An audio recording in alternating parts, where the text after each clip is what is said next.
चलिए एक बार सब सीधे बैठकर पवित्र गायत्री मंत्र का उच्चारण मेरे साथ करेंगे। भूर्भुवः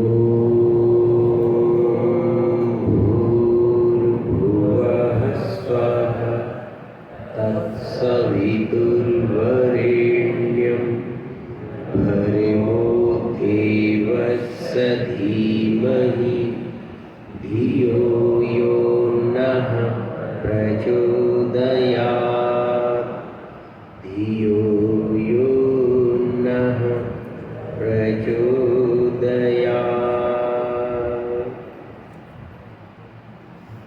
मंचस्थ आसीन आर्य समाज के बहुत ही विद्वान भजनोपदेशक आदरणीय नरेश दत्त जी, उन्हीं के साथ आए उनके सुपुत्र श्री नरेंद्र दत्त जी, आर्य समाज शहर जिंद के समस्त पदाधिकारीगण, अन्य आसपास की आर्य समाजों से आए हुए सभी ऋषि भक्तों, वंदनीय मातृशक्ति, अन्य सभी पवित्र आत्मा। आपने अभी बहुत ही सारगर्भित और सैद्धांतिक भजन में उपदेश सुना है।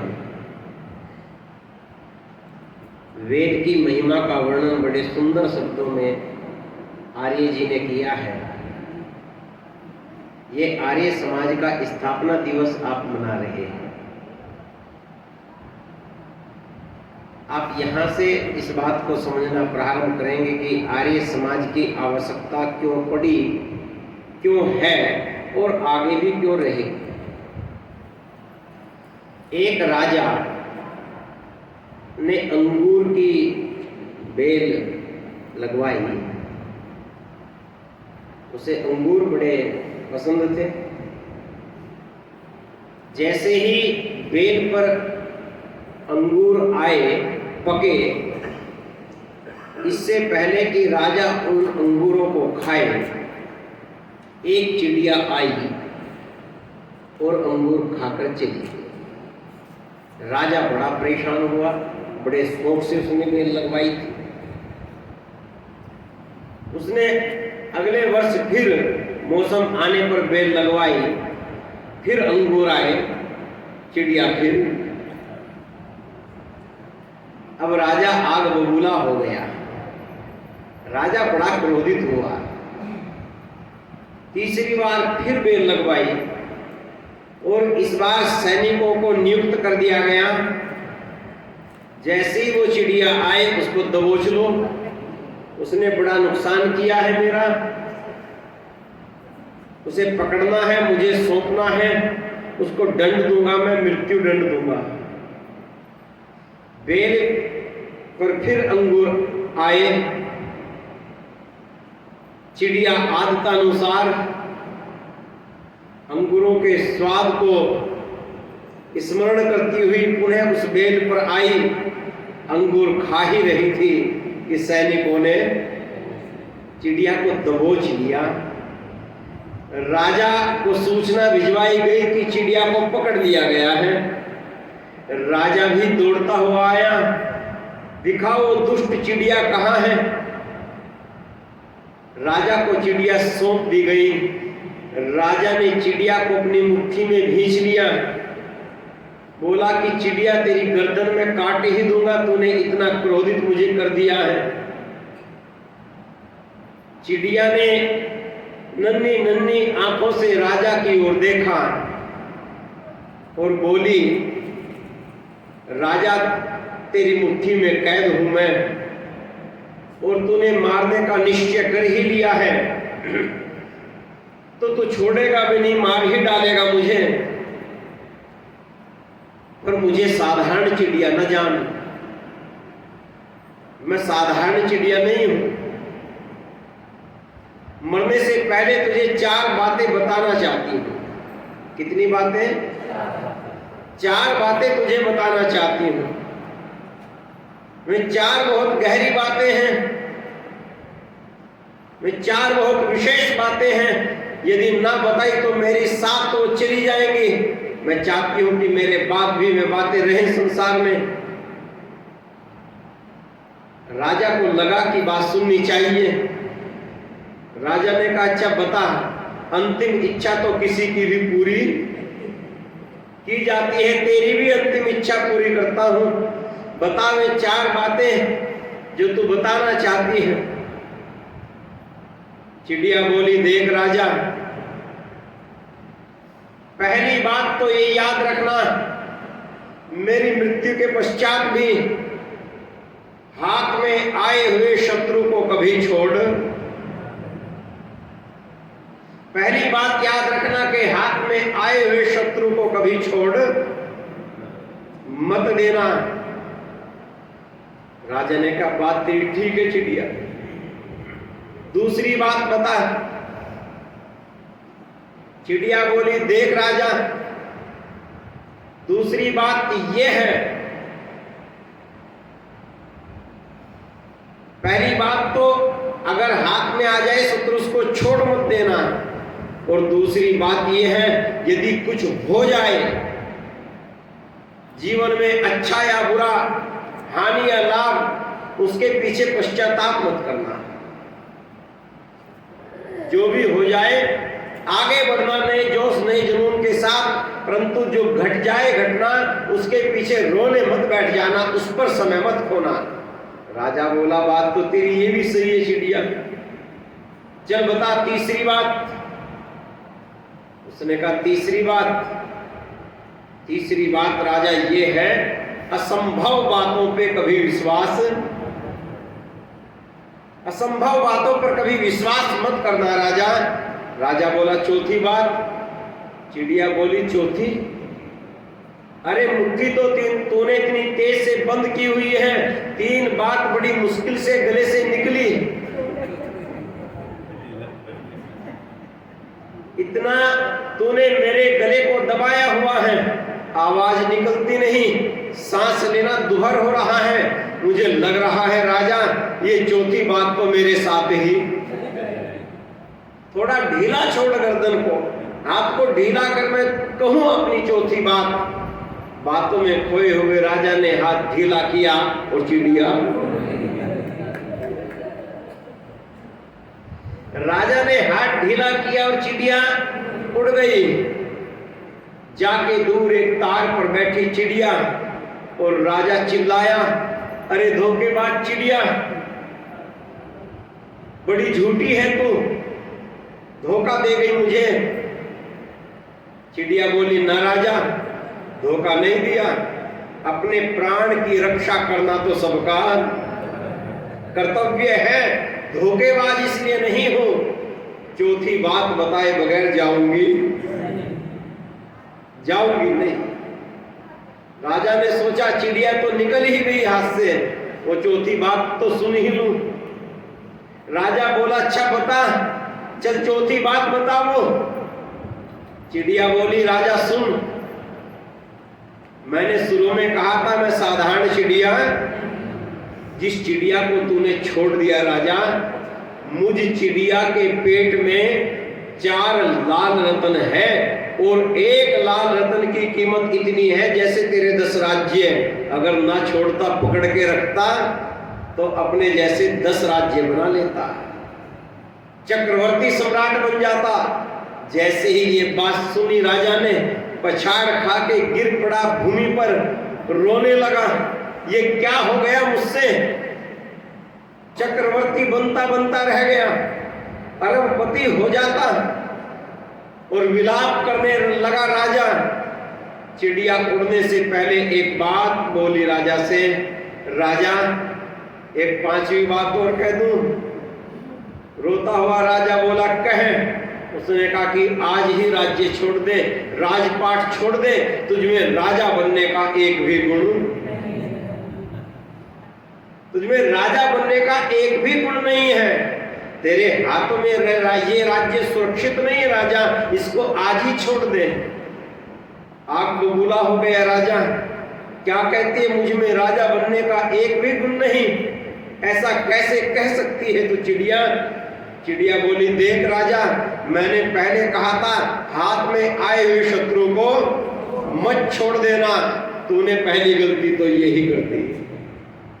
तेरे हाथ में आ गई थी मैं, तेरी शत्रु थी मैं, तूने छोड़ दी। चल कोई बात नहीं, मैंने दूसरी बात कही थी, बताओ क्या कही थी? हाँ, यदि कुछ हो जाए तो उस पर पश्चाताप मत करना राजा।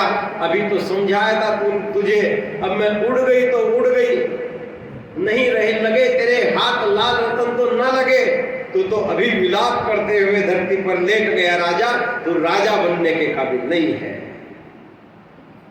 उसने कहा देख राजा, अंतिम बात बताऊं तुझे, मैंने कहा था असंभव बातों पर कभी विश्वास मत करना। बेवकूफ राजा, कभी चिड़ियाओं के पेट में लाल रतन होते हैं क्या?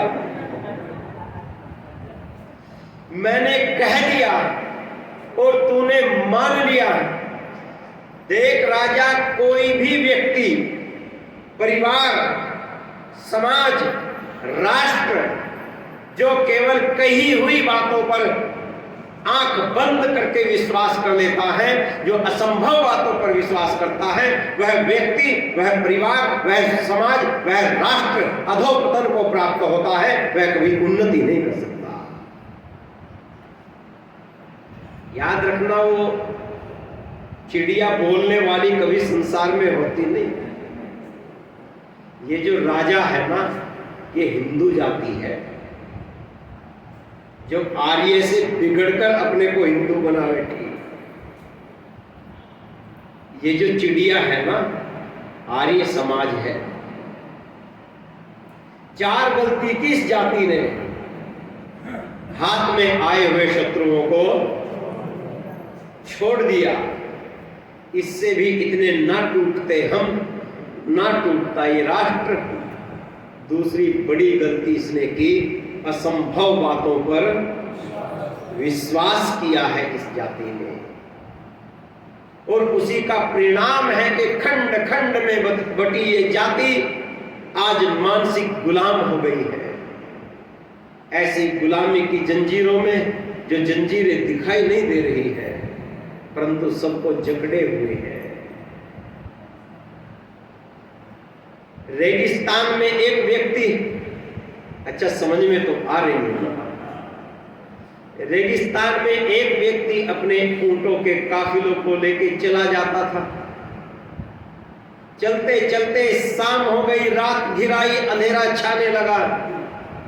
उस व्यक्ति को लगा अंधेरे में एक दो ऊंट भी यदि रास्ता भटक गया बहुत बड़ा नुकसान हो जाएगा, अब कहीं ठहर जाना चाहिए। उसने दूर सराय में एक जलते दीपक को देखा।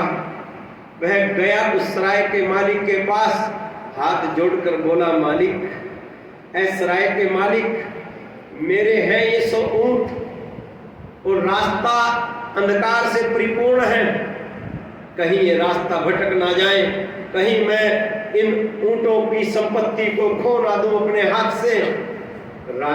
सराय के मालिक, क्या तेरी सराय में मुझे आज रात्रि के विश्राम का अवसर प्राप्त होगा?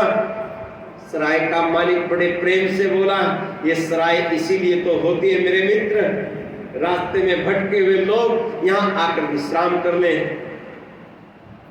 सराय के पीछे खूंटे और रस्सियां पड़ी हुई हैं, जाके अपने ऊंटों को बांध और यहाँ मेरे पास विश्राम कर। वो गया ऊंटों का मालिक, अपने ऊंटों को लेकर एक एक ऊंट को बांधता चला गया। 99 ऊंट 99 खूंटों और 99 रस्सियों के साथ बांध दिए गए। एक ऊंट बच गया, 100वां खूंटा नहीं था, 100वीं रस्सी नहीं थी। बड़ा दुखी हुआ, सराय के मालिक के पास आया और बोला, सराय के मालिक, एक खूंटा और रस्सी हो तो दे दे, मेरा आखिरी ऊंट बचा है, अगर ये खुला रह गया मेरी सारी रात बेकार हो जाएगी, इसके पहरेदारी में जागता रहना पड़ेगा, ये कहीं निकल जाएगा। सराय का मालिक बोला, देख खूंटा रस्सी तो नहीं है, परंतु तू इसको बांध आ और आराम से सो जा। बोला, मालिक कैसी बात करते हो, खूंटा रस्सी नहीं है और कहते हो जा इसे बांधा। अरे ऐसे कैसे? सराय का मालिक बोला मैं कह तो रहा हूं जैसे और ऊंट बांधे हैं ऐसे इसको भी बांध के आ जा, आराम से सो जा। उसने कहा लाओ दो तो रस्सी और खूंटा, बांधू कहां से? उसने कहा मैंने बोला तो मेरे पास और अतिरिक्त रस्सा और खूंटी नहीं है, फिर भी तू इसे बांध रहा। बोला मैं तेरी बात को समझ नहीं पाया। उसने कहा देखिए ऊंट है, मुझे पता है रस्सी खूंटा नहीं है, तुझे पता है रस्सी खूंटा, इसे नहीं पता। जा जैसे तूने और ऊंट बांधे, नीचे झुका, ऊंट के गले में रस्सी पहनाई, ऐसे ही इसके गले में हाथ घुमाना, फिर नीचे झुकना, ऐसे घुमाना हाथ और चले आना, ये बंध जाएगा। मालिक ऐसा होता है क्या? उसने कहा जा कर तो तू।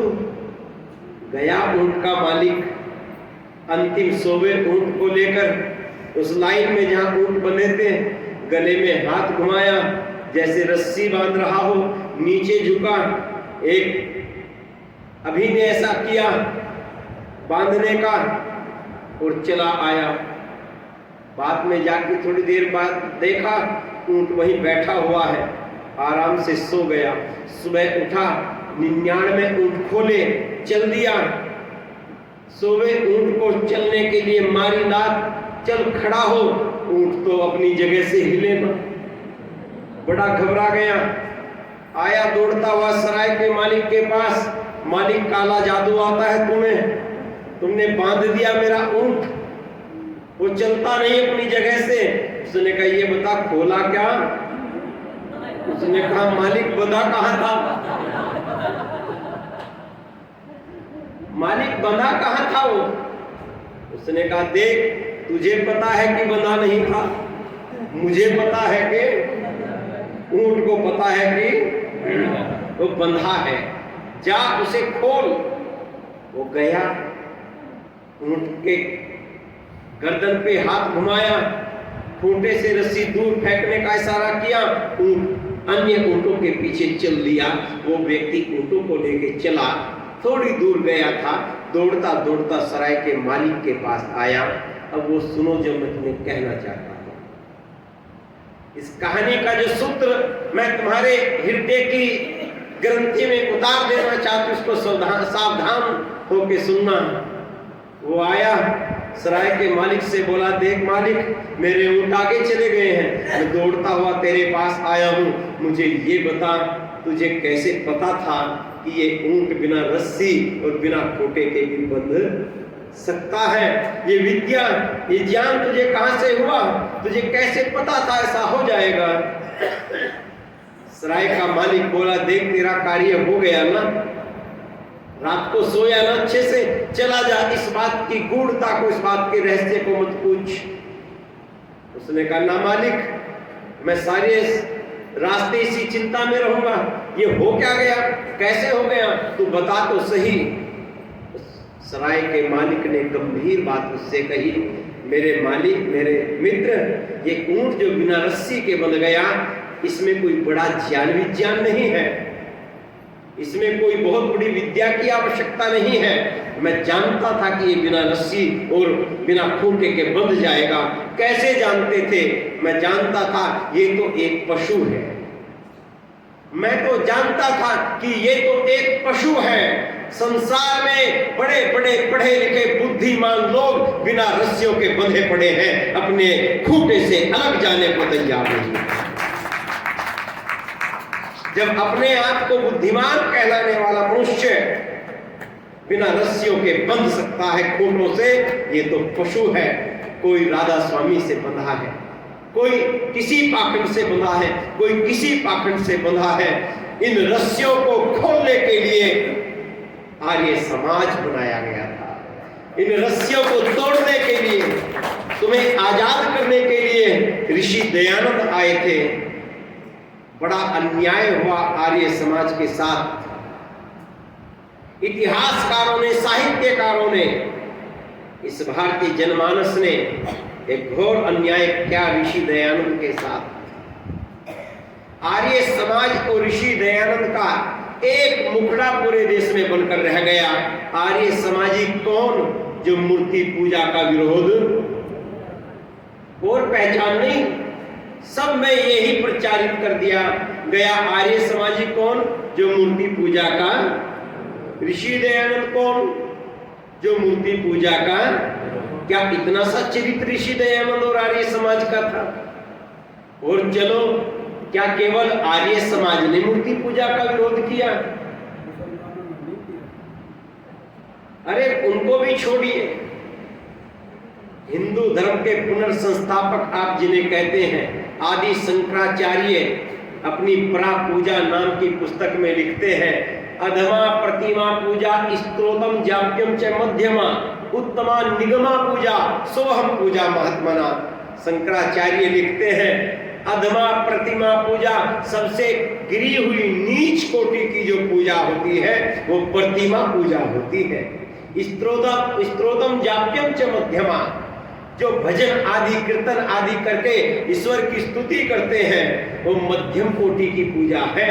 उत्तमा निगमा पूजा, निगम कहते हैं ज्ञान के भंडार वेद को, निगम कहते हैं श्रुति को, निगम कहते हैं परमात्मा के ज्ञान को, और शंकराचार्य कहते हैं उत्तमा निगमा पूजा, जो वेद के अनुसार परमात्मा की पूजा करता है वो उत्तम कोटि की पूजा है। ये कोई आर्य समाजी नहीं कह रहा है, ये कोई ऋषि दयानंद नहीं कह रहा है, ये तो शंकराचार्य कह रहे हैं।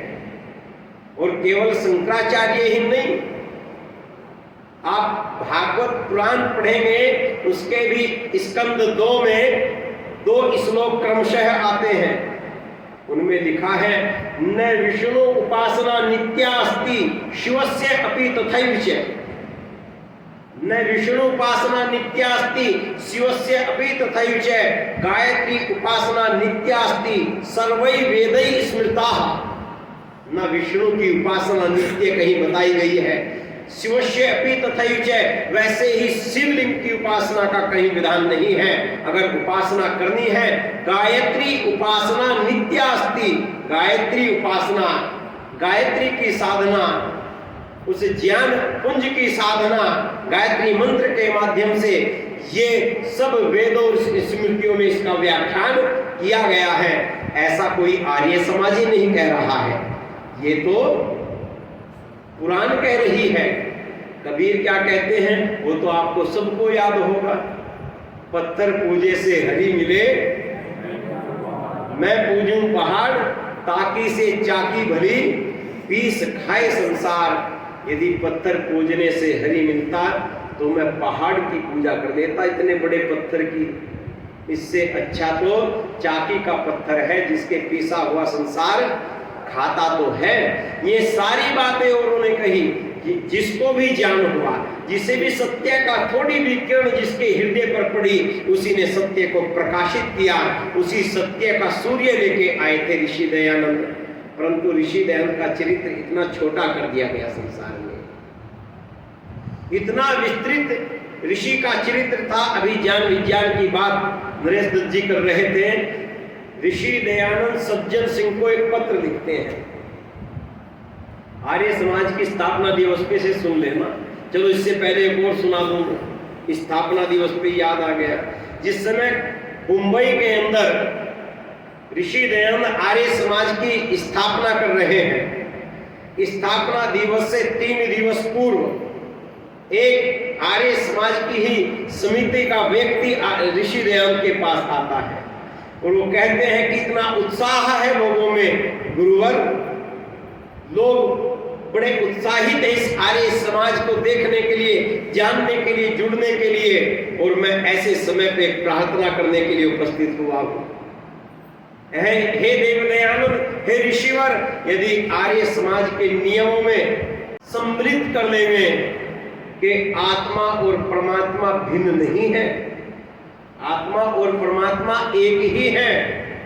ऋषि दयानंद बोले, आर्य समाज बने ना बने, आर्य समाज की स्थापना हो या ना हो, परंतु मैं अपने आर्य समाज की नींव झूठी ईंट पर कभी नहीं रखूंगा। ऐसे ऋषि दयानंद कि कितना उदात्त चरित्र रहा होगा। सज्जन सिंह को एक पत्र लिखते हैं और पत्र में लिखते हैं, राजा सज्जन सिंह, अब मैं चाहता हूं कि तुम अपने राजकोष का एक हिस्सा शिक्षा के प्रसार के लिए लगाओ। 1% राजकोष का हिस्सा शिक्षा के प्रसार के लिए लगाओ। और आपको जानकर आश्चर्य होगा, वे ये नहीं कह रहे हैं कि वेद पढ़ाओ, पुराण पढ़ाओ, व्याकरण पढ़ाओ, उसके लिए तो अलग व्यवस्था की है। ऋषि दयान कह रहे हैं, और उस इकट्ठे हुए धन का उपयोग क्या करना, अपने राज्य के होनहार विद्यार्थियों को तकनीकी शिक्षा, मशीनरी शिक्षा देने के लिए उन्हें जर्मन भेजने का प्रबंध करो, ताकि वे वहां जाके मशीनरी शिक्षा सीख के, अर्थात इंजीनियरिंग सीख के भारत आ सके और भारत की उन्नति में अपना सहयोग दे सके। और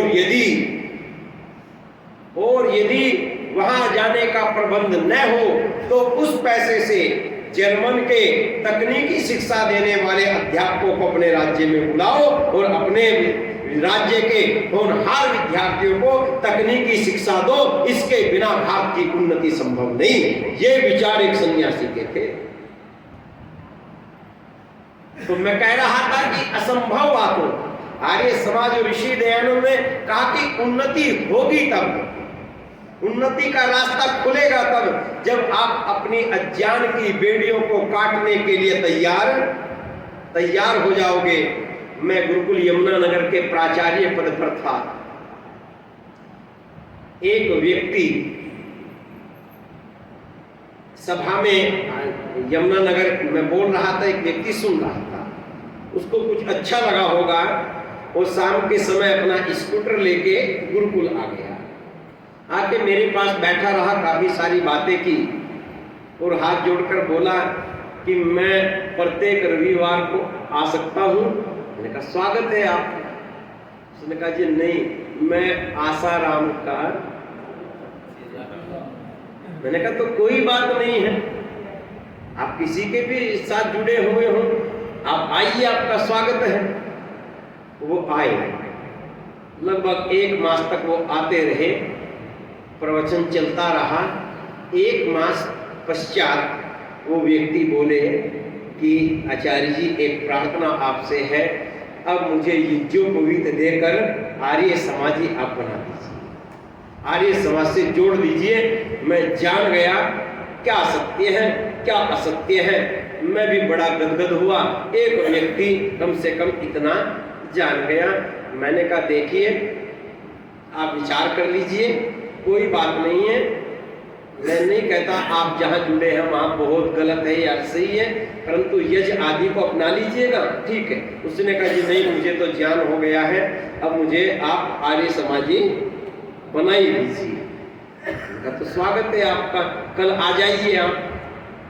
मैंने पूरी ये साला में फूल आदि लगवाए, पूरा परिवार आएगा उसने बताया था, और सब तैयारी यज्ञ आदि की करवा के ये साला के बाहर उसकी प्रतीक्षा में बैठ गया। 8 बजे का समय था, 9 बजे नहीं आया, 10 बज गए नहीं आया, 12 बज गए नहीं आया, और फिर 1 महीना गुजर गया, वो नहीं आया। मैं कुछ समझाना चाहता हूँ आपको। 1 महीना बाद मैं यमुनानगर एक व्याख्यान देने के लिए जा रहा था। रास्ते में वो स्कूटर से आता हुआ दिखाई दिया, कहीं जा रहा होगा। मैंने गाड़ी रोक ली, उसको हाथ दिया, वो रुक गया, नजरें नीची थी, मिला नहीं पा रहा था। मैंने कहा ऐसे क्यों कर रहे, कोई अपराध थोड़ी कर दिया तुमने? अरे अच्छे आदमी हो भाई। था भी अच्छा आदमी, रिश्वत आदि नहीं लेता था, सरकारी उसमें था, अच्छे आदमी हो, इसमें क्या हो गया? वो रो पड़ा मेरे सामने। तो बोला आचार्य जी आप प्रतीक्षा करते रहे होंगे, और मैं भी हृदय से बिल्कुल तैयार बैठा था, मेरा पूरा परिवार भी तैयार बैठा था। मैं रस्सी बता रहा हूं आपको, बिना दिखाई देने वाली रस्सियां कहां किस जड़ में जुड़ी हुई है। उसने कहा कि मैं तैयार बैठा था, परिवार भी तैयार बैठा था। मेरी पत्नी के पास एक पड़ोसन आई और आके बोली, सुना है तुम गुरुजी को छोड़ रहे हो, आर्य समाज धारण कर रहे हो? उसने कहा हाँ, हमारे ये गुरुकुल जाते हैं आचार्य जी के पास और हमें तो बहुत बढ़िया लगा और हम तो यज्ञ किया करेंगे। उसने कहा चलो बहुत अच्छा है, तुम्हारी मर्जी है बहन। देखो मैं तो तुम्हें अपना मानती हूँ, इसीलिए बताने के लिए आई हूँ। मेरी रिश्तेदारी में भी एक ऐसे गुरुजी के से पहले नामदान ले लिया और फिर आर्य समाज से जुड़ गई। अकेला बेटा था, अंबाला जाते हुए उसी दिन एक्सीडेंट हुआ और मर गया। गुरुद्रोह नहीं करना चाहिए बहन। इतना कहना था कि मेरी पत्नी मेरे पैरों में गिर पड़ी। देखो जी, कुछ मिले ना मिले, यज्ञ हो ना हो, बच्चे के जीवन पर तो मैं सौदा, बच्चे के जीवन पर मैं सौदा नहीं कर सकती। ये वो रस्सियां हैं जो तुम्हारे भय रूपी खूंटे के साथ जुड़ी हुई है। कोई किसी का भविष्य देख सकता है क्या? कोई किसी का भविष्य बता सकता है क्या? याद रखना, गणित के बहुत बड़े विद्वान भारत में हुए भास्कराचार्य, जिन्होंने शून्यमिति ग्रंथ लिखा, जो गणित के इतिहास में पूरे वर्ल्ड का सबसे प्रसिद्ध ग्रंथ है शून्यमिति। उस समय के वे पूरे भारत के या पूरे वर्ल्ड के कहिए सबसे बड़े ज्योतिषी थे। भास्कराचार्य को यहां से जानिए, पहाड़ की नाप लेने का सूत्र उन्होंने बनाया था।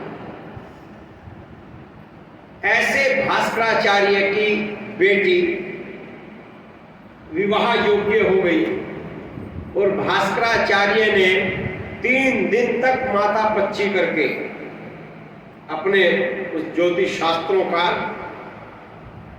अवलोकन करके शुभ मुहूर्त निकाला और शुभ मुहूर्त निकाल के विवाह निश्चित कर दिया कि ये सबसे इस धरती का सबसे शुभ मुहूर्त है, सबसे पवित्र मुहूर्त है। इस क्षण अपनी बेटी का विवाह करूंगा। विवाह हुआ और उसी रात भास्कराचार्य की बेटी विधवा हुई। भास्कराचार्य को जैसे ही ज्ञात हुआ कि उसकी बेटी विधवा हो गई है, भास्कराचार्य ने अपने आप को एक कमरे में बंद कर दिया। इतिहास है भारत का ये। भास्कराचार्य ने अपने आप को एक कमरे में बंद कर लिया, 3 दिन तक बंद रखा अपने आप को, फिर शास्त्रों में लगे रहे। 3 दिन के बाद दरवाजा खोला, लोग बाहर प्रतीक्षा कर रहे थे। भास्कराचार्य ने पुस्तक को हवा में उड़ाते हुए कहा, ईश्वर के सिवाय भविष्य जाता कोई नहीं है। और ईश्वर भी ऐसा नहीं जानते जैसा हम सोचे कि मैं क्या खाऊंगा क्या नहीं खाऊंगा, ये भी ईश्वर जानता है। मेरे कर्मों का कैसा परिणाम देना है इस भविष्य को ईश्वर जानते हैं। कोई किसी का भविष्य नहीं बता सकता। भास्कराचार्य ने घोषणा की।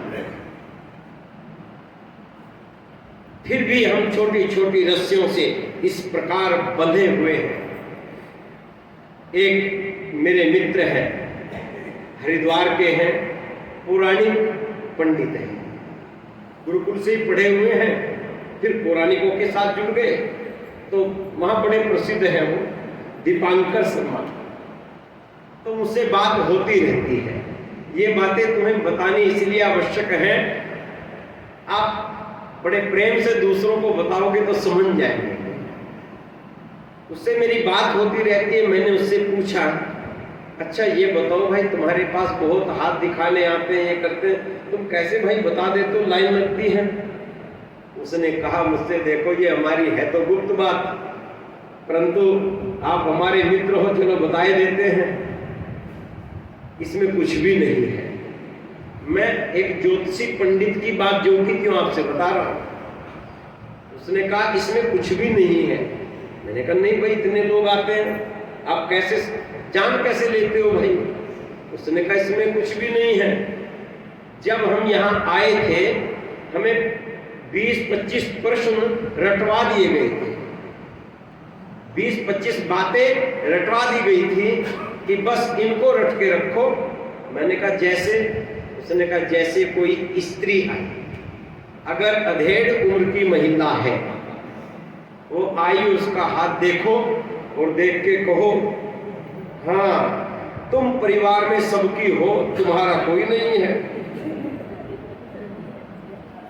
ये हर घर में 100 में से 99 माताओं की परेशानी है। बेटे तुम्हारे थे, शादी के बाद वो भी पराये हो गए। अरे महाराज बिल्कुल बिल्कुल आपने तो बिल्कुल सत्य बता दिया। आप तो बड़े ज्ञानी हैं, जो कि त्यों बात मुझे बता दी। कोई नवविवाहिता स्त्री आए, उसका हाथ देके बोले तुम तो उस परिवार के लिए समर्पित हो, परिवार तुम्हें समझ नहीं पा रहा है। अरे महाराज बिल्कुल आपने मेरे हृदय की बात बता दी है, बिल्कुल ऐसा ही है। कोई व्यक्ति आए, व्यक्ति को पकड़कर एक बात पहले बोल दो, मेहनत तो बहुत करते हो, लक्ष्मी टिकती नहीं है। किसके हाथ में टिकी? आपके खातों में टिकी क्या? अरे लक्ष्मी चंचला है, खर्चा तो होगा, कमाओगे तो। और वो व्यक्ति जो जाएगा कौन? जो दुखी होगा, सुखी क्यों जाएगा भाई? जो दुखी होगा वो ऐसा बोलते ही कि हाँ कमाते तो बहुत हो, लक्ष्मी टिकती नहीं है। महाराज यही समस्या है। घर में बीमारियां भी हैं, ऐसा कोई घर बताओ जिसमें बीमारियां? अरे महाराज बिल्कुल सही कह रहे हैं, बीमारियां भी हैं। ऐसे ऐसे 25-30% रूपी रस्सियों से इस समाज को बांध रखा है उन्होंने। और एक बात और मैं बताता चलूं आपको, इस सब रस्सियों के काटने की एक ही कैंची है, एक ही कैंची है, ज्ञान और ज्ञान से संबंध तर्क। अगर ज्ञान और ज्ञान से संबंध तर्क आपके पास आ गया, अगर वो तर्क की कैंची आपके हाथों में आ गई, आप अपनी और दूसरों की रस्सियां काट सकते हैं। जिस विद्यालय में मैं कार्यरत हूं, वहां एक दिन राम रहीम के कुछ शिष्य, जब वो जेल में ही थे तो पैरोल पे शायद बाहर हो गए, फिर जा चुके, उनके शिष्य आए, सब अध्यापकों को बैठा के समझा रहे हैं कि देखो ये विदेशी षड्यंत्र है अपने भारतीय संतों को मिटाने का। हमारे गुरुजी बड़े दिव्य आत्मा हैं, अलौकिक शक्तियां उनके पास हैं। और सभी अध्यापकों को उन्होंने बड़ा अच्छा तर्क दिया। उन्होंने कहा अच्छा बताओ, आपके विद्यालय में आपकी कक्षा में कितने छात्र हैं? अध्यापक बोले 50, 60, 65। उसने कहा अच्छा बताओ, सब विद्यार्थियों की बुद्धि आपने बदल दी अपने अनुसार? हंस के बोले अध्यापक जी कौन, 2-4 भी नहीं, हमारी तो मानते, कौन बदलता है किसी के कहने से? उसने कहा तो अच्छा समझो, आप अपनी कक्षा के 60-65 विद्यार्थियों की बुद्धि नहीं बदल सकते। हमारे गुरुजी के 3-4 करोड़ शिष्य हैं, 3-4 करोड़ व्यक्तियों की बुद्धि एक व्यक्ति ने बदल दी। क्या उसमें कुछ अलौकिक शक्ति नहीं होगी? सब उसकी बात मानते हैं। सभी अध्यापक बोले भाई ये तो बात है, ये तो बात बिल्कुल लगने वाली है। हमसे 4 विद्यार्थी ना बदले, 4 विद्यार्थियों की बुद्धि परिवर्तित ना हुई और गुरुजी के करोड़ों शिष्य परिवर्तित हो गए, भाई कुछ तो बात है, कुछ तो शक्ति है। तभी मैं भी चला गया। एक अध्यापक बोले हमारे गुरुजी आ गए, आप इनसे भी बताओ, इनके आगे भी बात रखो। मैं सुन चुका था सारी बात। मैंने कहा बिल्कुल आपकी बात ठीक है, कुछ तो अलौकिक शक्ति उनमें होगी ही, बस एक प्रश्न का मेरे भी उत्तर दे दो। उसने कहा जी जी गुरुजी बोलिए। मैंने कहा आपके गुरुजी करोड़ों व्यक्तियों की बुद्धि बदलते या न बदलते काम चल जाता, इतनी अलौकिक शक्ति थी, एक जज की बुद्धि बदल देते।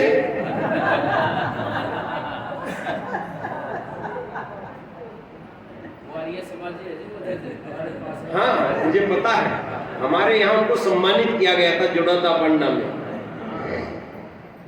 मैंने कहा इतनों की बुद्धि बदलते हैं ना बदलते हैं? एक जज की बुद्धि बदल देते हैं, सारा काम बन जाता है। सारे अध्यापक हंस पड़े, हाँ बिल्कुल, अब उत्तर दो। मैं बोल के चले गए, आप आर्य समाजी हैं? मैंने कहा नहीं, आर्य समाजी नहीं हूं, मैं कैची हूं जो अनदेखी रस्सियों को काटती हुई घूमती है। प्रत्येक आर्य समाजी कैची है जो आपके बंधनों को काट रहा है। ऋषि दयानंद आपको बंधनों से छुड़ाने के लिए आए हैं। मैं कह रहा हूं, ज्ञान रूपी तर्क जैसे जैसे आपका बढ़ेगा, एक बात निश्चित रूप से मैं कहता हूं, इस विषय पे मैंने खूब मेहनत भी करके देखी है। हमारी जितनी परंपराएं हैं, चाहे वो व्रत हो चाहे त्योहार हो, उन सबके पीछे वैज्ञानिकता है, वो पाखंड नहीं है। कभी फिर समय मिलेगा, एक एक त्योहार की, एक एक परंपरा की विवेचना की जाएगी। में पाखंड नहीं है, उनको अज्ञानता के अंधकार में पाखंड बना दिया गया है। अच्छा, एक एक त्योहार हमारे पूर्वजों ने किस कमाल का गढ़ा है। अच्छा बताओ, होली किस रिश्ते को मिलाने के लिए बनी है? माँ और पुत्रों को। करवा चौथ, हाँ, रक्षाबंधन, एक एक रिश्ते को तरोताजा और जीवंत रखने के लिए ये परंपराएं घड़ी गई। हमने इनको पाखंड बनाकर रख दिया। और गजब की बात देखना लोगों, जिस समय भाई और बहन का त्योहार आया, उसका नाम क्या रखा? रक्षा, जोर से बोलो, रक्षा बंधन। अरे कमाल का शब्द दिया। अगर मेरी बहन तुम रक्षा चाहती हो तो मर्यादाओं में तो बंध के रहना पड़ेगा। यदि मर्यादाओं का बंधन तोड़ दिया तो तेरी रक्षा तेरा भाई भी नहीं कर पाएगा। जो पुरुष, जो स्त्री, जो परिवार, जो राष्ट्र अपनी मर्यादाओं के बंधन में रहना नहीं चाहता, स्वच्छंद हो जाना चाहता है, उसकी रक्षा तो भगवान भी नहीं कर सकते। तो दो चीजें मैंने बताई आपको। आर्य समाज का लाभ तभी है जब आप ज्ञान सम्मत तर्क को पकड़ कर चले और जैसे खुद छूटे हैं औरों को छुड़ाएं। परंतु एक बात निश्चित रूप से कह देना चाहता हूं, छूटना आधा कार्य है। छूटना आधा कार्य है। एक मेरे शिष्य हैं आर्य समाजी अंबाला से, इन्होंने एक दिन बड़े बातों बातों में बड़ी बात कही। उन्होंने कहा, गुरुजी आपसे जुड़ने से पहले आर्य पौराणिक था, आर्य समाज में जुड़ने से पहले पौराणिक था, आर्य समाज में जुड़ने के बाद नास्तिक हो गया। ऐसा क्यों कहते हो भाई? उसने कहा, पहले जैसे तैसी मंदिर में पूजा पाठ कर ही आता था, अब उधर से तो श्रद्धा टूट गई और ईश्वर से श्रद्धा जुड़ नहीं पा रही है। एक एक महीना, 4-4 महीने हो जाते संध्या किए हुए, यज्ञ किए हुए, बस पाखंडों का खंडन करता हुआ घूमता हूं। मैंने कहा, तुम एक जगह से तो छूटे, दूसरी जगह जुड़ नहीं पाए। आर्यों, ये आधा खेल मत खेल जाना, जीवन तबाह होके रह जाएगा। जहां से छूटना है वहीं कहीं जुड़ भी जाना है। विश्वानि देव सवितर दुरितानि परासुव यद भद्रम तन आसुव। जब छोड़ने की बात कही तो बहुवचन का प्रयोग किया। विश्वानि दुरितानि, बंधन बहुत है छूटने के लिए, अज्ञानताओं के बंधन अनेकों हैं, छोड़ने के लिए बहुत बंधन है। जुड़ने के लिए यद भद्रम, एक वचन आ गया, बस एक उससे जुड़ जाओ जो ज्ञान का पुंज है, जिसकी वाणी वेद है। एक वेद से जुड़ जाओ, एक ब्रह्म से जुड़ जाओ, उसकी उपासना से जुड़ जाओ, तुम्हारा 100% कार्य पूर्ण हो जाएगा, जीवन आपका सफल हो जाएगा। घबराना मत कभी भी, असंभव बातों पर कभी भी विश्वास मत कर लेना। एक और मैं उदाहरण देकर वाणी को विराम दूं, समय हो रहा है। बोर तो नहीं हो गए? मेरे ही विद्यालय में एक प्रिंसिपल, अभी वो नहीं रहे, रिटायर हो गए, प्रिंसिपल थे। एक दिन वो बड़े गंभीर बैठे थे, मैं आया, देखकर चला गया,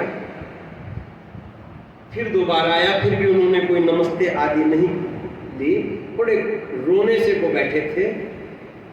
थोड़ी देर बाद उनका फोन आया, आचार्य जी मेरे पास आइए आप। मैं गया उनके पास और जाकर पूछा बात क्या है, आज नमस्ते भी नहीं दी। बड़े दुखी मन से बोले, आचार्य जी बड़ा दुखी हूं, हुआ क्या? उसने कहा कि पत्नी एक पड़ोसन के साथ, जाना तो पड़ोसन को था, ज्योतिषी के पास, मेरी पत्नी भी उनके साथ चली गई। जब दिखा रही थी वो पड़ोसन हाथ, मेरी पत्नी ने भी दिखा दिया हाथ, और देख के हाथ मेरी पत्नी से ज्योतिषी ने कहा है कि आपके घर में काल सर्प योग है, मृत्यु का योग बना हुआ है, शनि और मंगल ग्रह दोनों विपरीत दिशा में चले गए हैं और इस घटना से बचना बड़ा मुश्किल है। मेरी पत्नी ने पूछा कोई उपाय? उसने कहा देखो उपाय का प्रयत्न किया जा सकता है, बड़ा यज्ञ करना पड़ेगा, 21 ब्राह्मण बैठेंगे। और उसने इतना और कहा है आचार्य जी कि ना तो कोई बूढ़ा मरेगा ना कोई बालक मरेगा। अब जो रिटायर होने की उम्र में है वे तो बूढ़े, अब बालक कोई है नहीं, बचा कौन? जवान बेटा बेटी, युवा मौत होगी। ये सच्ची घटना मैं बता रहा हूं आपको। और इतना कहकर वो बेचारों के आंखों में पानी आ गया। ये बोले कि क्या करना चाहिए? मैंने कहा देखो प्रधानाचार्य जी, मैं आर्य समाजी, उसका मतलब ऐसा नहीं कि आपको अंधकार में धकेलूंगा या आपको तर्क वितर्क दूंगा। बच्चे की जान पे सौदा नहीं करना है। ऐसा आपका बालक है, ऐसा मेरा बालक है। पैसे की कमी हो तो मैं दूं, 1 लाख का अनुष्ठान करवाइए, पहले बच्चे की सुरक्षा जरूरी है। ऐसा इतना कहते ही उनके मन में जो मेरे प्रति धारणा थी कि तर्क देंगे वितर्क देंगे आर्य समाजी, वो तो छूट गई। वे मेरे बड़े निकट आ गए, आचार्य जी बताइए कुछ। मैंने कहा नहीं, अगर ये उचित लगते हो ठीक है, अन्यथा इनसे बड़े ज्योतिषी हैं देवबंद में, उनके पास जाएंगे, उनसे अनुष्ठान करवाएंगे, 21 ब्राह्मणों की व्यवस्था भी करेंगे, आप चिंता मत कीजिए। वे बोले कि मेरे साथ आप घर चलिए। मैं उनके घर गया, मैं उनकी पत्नी भी आके बैठ गई। उनसे भी मैंने ये कहा पंडित जी ने जो कहा गलत नहीं कहा होगा, विद्वान व्यक्ति हैं, आप अनुष्ठान करवाने की तैयारी कीजिए। मैं भी बड़े निकट आ गए। बोले आचार्य जी बस तो जाएगा ना? मैंने कहा चिंता मत कीजिए, जब उन्होंने कहा है तो होगा, परंतु एक बात मुझे बताइए। अब हमने अपना कार्य प्रारंभ किया। देखो एक बात मैं बता रहा हूँ आपको, अगर कोई दुखी व्यक्ति आपके पास आए आर्यों, तुरंत उस पर अपने तर्क वितर्क प्रारंभ मत करना, उसे पहले निकट आने देना, उसको हमें हाँ मिलाओ, उसके निकट आने दो, उसे विश्वास तो होने दो कि ये तेरा अपना है। मैं बोला सब अनुष्ठान होगा, बस एक बात तो बताओ। उसने कहा हाँ बताओ। मैंने कहा यदि आपको बच्चे का गणित का ट्यूशन लगाना है, प्रयत्न करोगे कि जिसके पास छोड़ा है वो गणित जानता भी है या नहीं है, उसकी गणित में योग्यता क्या है, कैसे बच्चे उसने पढ़ाए हैं। अगर आप अंग्रेजी का ट्यूशन लगाएंगे, ये जानोगे कि इस व्यक्ति को अंग्रेजी आती भी है या नहीं आती है। उसने कहा हाँ ये तो बात है। मैंने कहा अनुष्ठान तो करवा लेंगे, चाहे 2 लाख रुपये लगे, पर जिसने बताया है उसका ये तो जान ले वो इस विषय को जानता भी है या नहीं जानता है। वे दोनों बोले आचार्य जी हम कैसे जाने इसको? मैंने कहा मैं जानता हूं, मैं ये शास्त्र सारे पढ़ रखे हैं।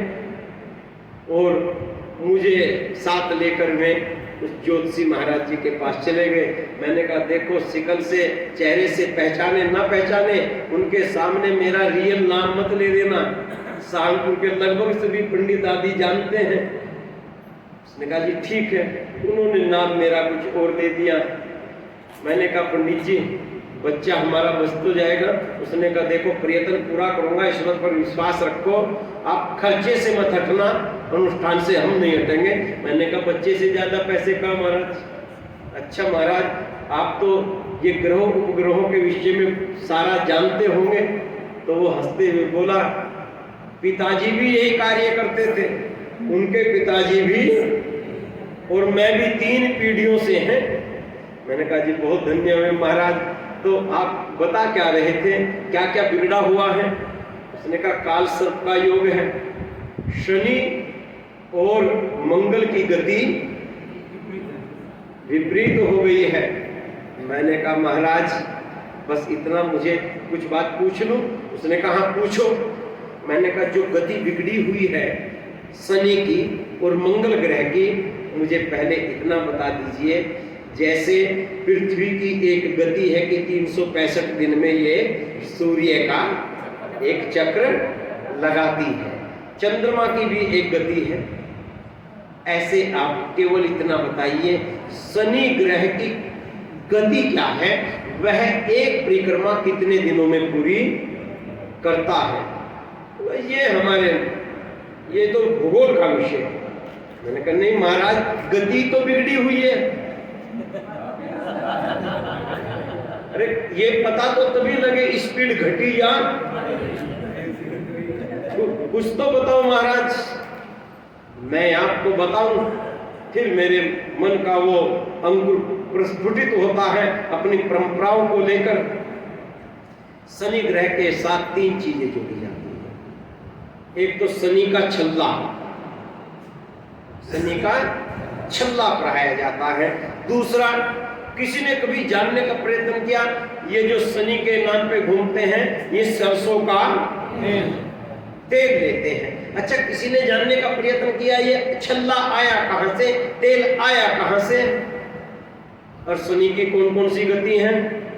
एक ढैया, एक 7:30। सुबह को कर ले चर्चा, समय हो गया। अभी कर लो जी, अभी करें, अभी करते हैं। तो याद रखिए, अगर आप ज्योतिष को पढ़ेंगे, अगर आप भूगोल को पढ़ेंगे, जितने हमारे सौर मंडल में ग्रह हैं, शनि एक उनमें ऐसा ग्रह है। आप पुस्तक में भी देखेंगे शनि के और सबसे ज्यादा उल्कापिंड के छल्ले हैं। शनि को छल्लों का ग्रह कहा जाता है। ये हमारे पूर्वजों को आज से हजारों लाखों वर्ष पूर्व पता था, इसलिए शनि के साथ छल्ला जुड़ा। और आप नेट पर जाकर पढ़िएगा, शनि का एक उपग्रह है, जैसे पृथ्वी का उपग्रह चंद्रमा है, शनि का सबसे निकटतम एक उपग्रह है और उस पर निरंतर तेल की वर्षा हो रही है।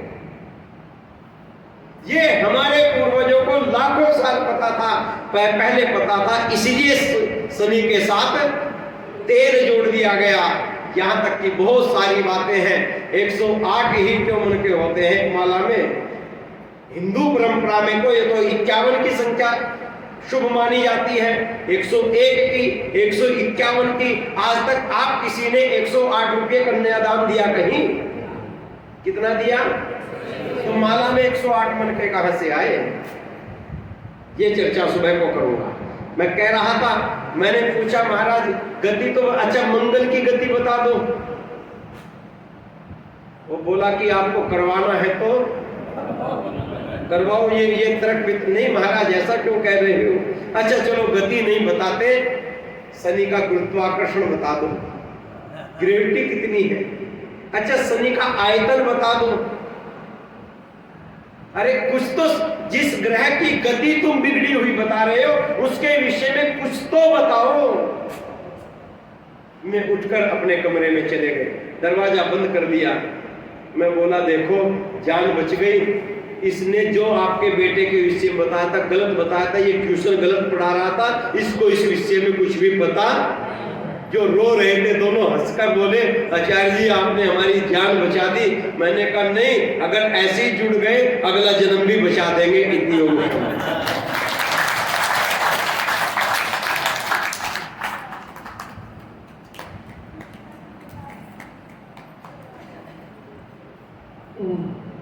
आदरणीय भद्रभूषण और मातृशक्ति, अधिक कुछ ना कहते हुए बस यही कहूँगी कि इन अनदेखी रस्सियों को